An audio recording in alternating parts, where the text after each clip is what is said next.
में चुनौती तो दे रहे हैं योगी, लेकिन राजभवन भी उनके साथ खड़ा नहीं होगा। ये आज राधा मोहन सिंह जब राज्यपाल से मिलने पहुंचे तो बाहर निकलकर उन्होंने यही कहा, एक औपचारिक मुलाकात।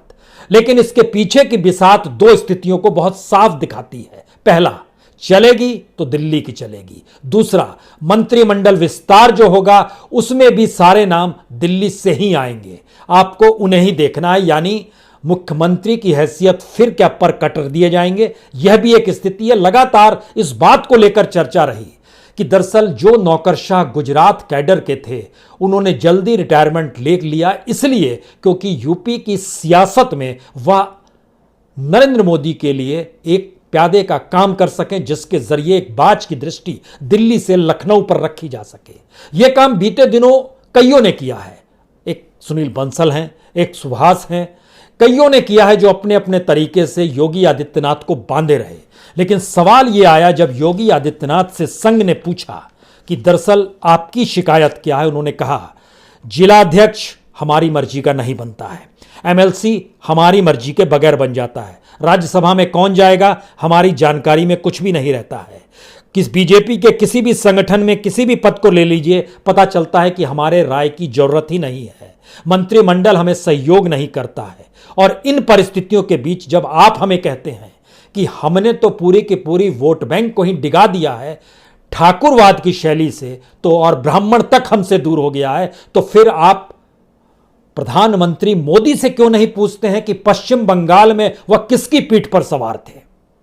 यह सवाल अगर योगी आदित्यनाथ के गलियारे से निकल रही है, संघ के दरवाजे पर पहुंच रही है और संघ उस आवाज को ना सिर्फ सुन रहा है बल्कि वह समझते हुए विश्लेषण भी कर रहा है कि बंगाल में दिलीप घोष अध्यक्ष के तौर पर थे, मुकुल राय पुराने सहयोगी थे, दोनों यादव की कैटेगरी में आते हैं, ममता बनर्जी ब्राह्मण है और ब्राह्मणों को दूर करने की परिस्थिति में आरएसएस आती नहीं है।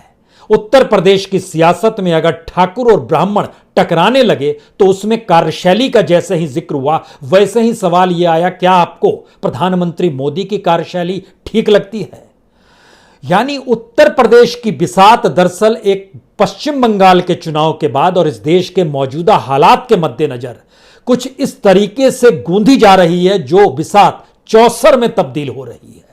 जिस चौसर में पासा कौन कैसे फेंकेगा और उसको परिभाषित कौन करेगा, यह भी तय होने की स्थिति आ रही है। लेकिन कुछ और स्थिति को अगर आप बिनना चाहेंगे तो दिल्ली की बिसात साफ तौर पर कहती है कि दरअसल योगी आदित्यनाथ कहीं से फिट नहीं है कि उनकी अगुवाई में या उनके कहे अनुसार अगर बीजेपी चलेगी तो फिर वह चुनाव उत्तर प्रदेश का जीत सकती है। उनकी दृष्टि बड़ी साफ तौर पर कहती है कि वो तो सिर्फ ठाकुर वाले नेता हैं, पिछड़ा विरोधी हो गए हैं, ब्राह्मण विरोधी हो गए हैं और मुसलमान तो साथ आएगा नहीं। यानी जो योगी हिंदुत्व के बड़े नेता एक वक्त में माने गए थे, आज की तारीख में अब वो भी नहीं रहे। यहीं पर एक दूसरा सवाल उस बिसात के काउंटर में खड़ा हो रहा है, क्या वाकई इस दौर में योगी ने 3 सवाल अपने सामने रख छोड़े हैं और उनको सलाह देने वाले लोग भी कह रहे हैं अब आप समझने की कोशिश कीजिए, क्योंकि आप आरएसएस से नहीं निकले हैं, आप तो हिंदू महासभा की देन रहे हैं।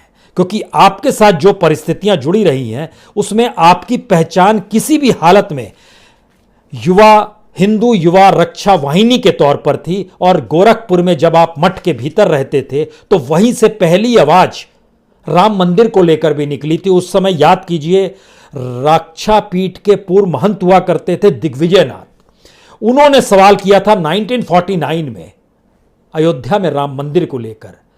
आरएसएस तो 1964 में विश्व हिंदू परिषद बनाने के बाद आई, लेकिन उसके बाद भी जो हिंदू महासभा के भीतर का सवाल दिग्विजय नाथ के बाद महंत अवधनाथ ने उठाया, और याद कीजिए 1989 में जब उन्होंने धर्म संसद में अयोध्या का सवाल उठाया था और उनके शिष्य के तौर पर योगी आदित्यनाथ की मौजूदगी थी। इसीलिए जो लोग तुलना कर रहे हैं कि दरअसल योगी आदित्यनाथ की नहीं चल पाएगी क्योंकि जब कल्याण सिंह की नहीं चल पाई तो इनकी क्या चलेगी, तो यह समझना चाहिए कल्याण सिंह हिंदू महासभा की देन नहीं, और हिंदू महासभा संघ की तुलना में कहीं ज्यादा कट्टर संगठन के तौर पर उसकी पहचान आज से नहीं सावरकर के दौर से रही हुई है।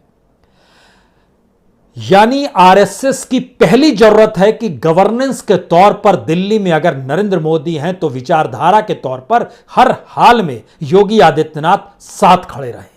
और दिल्ली चाहती है कि योगी आदित्यनाथ उनके इशारों पर नाचे। योगी आदित्यनाथ चाहते हैं कि उनके अनुकूल अगर परिस्थितियां बना दी जाएंगी तो उत्तर प्रदेश भी जीत जाएंगे और विचारधारा के साथ हमारी कार्यशैली भी ठीक हो जाएगी। लेकिन कार्यशैली तो तभी ठीक होगी जब जिन लोगों की नियुक्ति दिल्ली से की जा रही है वो हमें सहयोग करें। इसी उलझन के बीच एक सवाल यह भी है कि गुजरात मॉडल या फिर योगी का मॉडल, मोदी मॉडल या योगी का मॉडल। जैसे ही गवर्नेंस को लेकर जिक्र शुरू होता है वैसे ही योगी और मोदी मॉडल दोनों एक सरीखा आरएसएस को भी दिखाई देता है और शायद इस देश को भी दिखाई देता होगा, जिसमें किस तरीके से उत्तर प्रदेश के भीतर एक वक्त इनकाउंटर हुए, एक वक्त किस रूप में ठाकुरवाद खुले तौर पर उभरता चला गया, किस तरीके से योगी आदित्यनाथ की पूरी कार्यशैली काम करती रही और नरेंद्र मोदी की कार्यशैली राष्ट्रीय स्तर पर काम करती रही। दोनों में आप कोई बहुत भिन्नता नहीं देखेंगे। लेकिन सवाल यह था कि गुजरात मॉडल के भीतर हिंदुत्व की प्रयोगशाला का उपयोग 2002 में खुलकर किया गया था। उत्तर प्रदेश के साथ इनकाउंटर हो या फिर लव जिहाद का मामला हो या फिर भीड़ तंत्र की परिस्थितियों का पैदा करना रहा हो या फिर जिस तरीके से कहा गया कि हम यहां पर माफिया को निपटारा कर रहे हैं, जो भी गुंडा राज था उसको खत्म कर रहे हैं, वो सारी चीजें अपनी जगह है, लेकिन वह कोई मॉडल नहीं दे पाया। यानी बीते 4-4.5 बरस में कोई योगी मॉडल उभर कर इतना ही बार आया कि योगी मॉडल ने हर बोलने वाले शख्स को खामोश कर दिया। और यह परिस्थिति से आरएसएस खुशी है, उसके भीतर कोई सवाल नहीं है, क्योंकि इन सब स्थितियों के भीतर का एक अनूठा सच यह है कि 2017 तक योगी को मोदी और दिल्ली का सियासी गलियारा भी फ्रिंज एलिमेंट मानता था, लेकिन आरएसएस ने उसी फ्रिंज एलिमेंट को गद्दी सौंप दी। अब सवाल यह है कि क्या वाकई आरएसएस चाहती है दिल्ली में बैठकर, और मोहन भागवत यूं ही दिल्ली नहीं पहुंचे। वो जान रहे हैं कि अगर अटल बिहारी वाजपेयी और लाल कृष्ण आडवाणी की जोड़ी सॉफ्ट और हार्ड के बीच चलती रही तो फिर सॉफ्ट और हार्ड के बीच में योगी और मोदी साथ क्यों नहीं चल सकते हैं। इस लकीर को खींचने का प्रयास भी आरएसएस अपने तौर पर कर रही है, क्योंकि जिस जोड़ी को यह देखा गया कि मोदी और अमित शाह की जोड़ी, यह दोनों की जोड़ी गुजरात से आती है और गुजरात को लेकर गंगा पे कितना भरोसा गुजरातियों का है, इसको लेकर संघ के भीतर भी कई तरह के सवाल हैं। आज उन सवालों का जिक्र नहीं करेंगे, लेकिन इन परिस्थितियों का जिक्र जरूर होगा कि अपने तौर पर जो वोट बैंक की परिस्थिति बना रहे हैं खुद योगी आदित्यनाथ और जो बीजेपी सोच रही है उसमें भयानक अंतर है।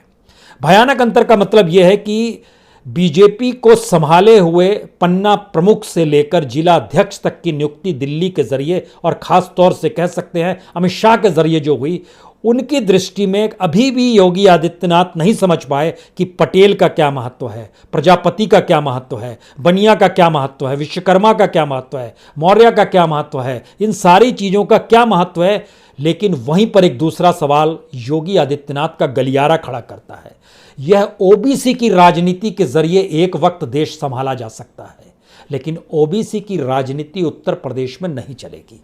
अगर आरएसएस सॉफ्ट पड़ रही है तो हिंदू महासभा और उसकी ट्रेनिंग कहीं कट्टर और एग्रेसिव वे में उभर कर आएगी। और पहली बार सवाल उत्तर प्रदेश के चुनावी दौर से ठीक पहले यही आ चला है कि मोदी की गवर्नेंस और योगी की गवर्नेंस दोनों को अगर मिला दिया जाए, मोदी की विचारधारा और योगी की विचारधारा दोनों को अगर मिला दिया जाए तो क्या वाकई एक सामूहिकता का बोध हो सकता है।